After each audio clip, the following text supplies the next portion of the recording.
Revenons maintenant sur un problème de santé publique qui avait suscité beaucoup d'inquiétudes il y a tout juste un an, l'épidémie liée à la bactérie E. coli dans le nord de la France. Une quinzaine d'enfants avaient été hospitalisés, victimes parfois d'insuffisance rénale grave. Aujourd'hui, certains d'entre eux ont gardé de lourdes séquelles. Une enquête judiciaire est même en cours. Marion Fiat avec Soufiane Yassine. Chaque jour, lorsque Virginie rentre de l'école avec son enfant, elle doit passer devant le magasin où elle avait acheté la viande qui a empoisonné son fils. Impossible d'oublier, Hugo a aujourd'hui 9 ans et il a gardé de graves séquelles de la contamination par la bactérie.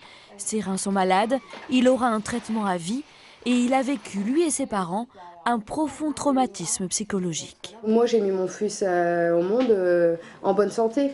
Et finalement, il y a quelqu'un qui n'a pas bien fait son travail, qui me l'a rendu malade. Donc ça, c'est très dur à vivre. Il parle de la mort, qu'il aurait préféré mourir. Pourquoi il n'est pas mort? En juin 2010, une quinzaine d'enfants a été contaminée par une bactérie, l'E. coli, retrouvée dans un lot de viande hachée surgelée. Ces enfants ont été hospitalisés plusieurs semaines, parfois dans le coma et sous dialyse. Les parents ont porté plainte pour blessures involontaires, mais la justice est très lente. La vie a changé pour tout le monde, aussi bien pour Hugo, pour nous et pour ses frères.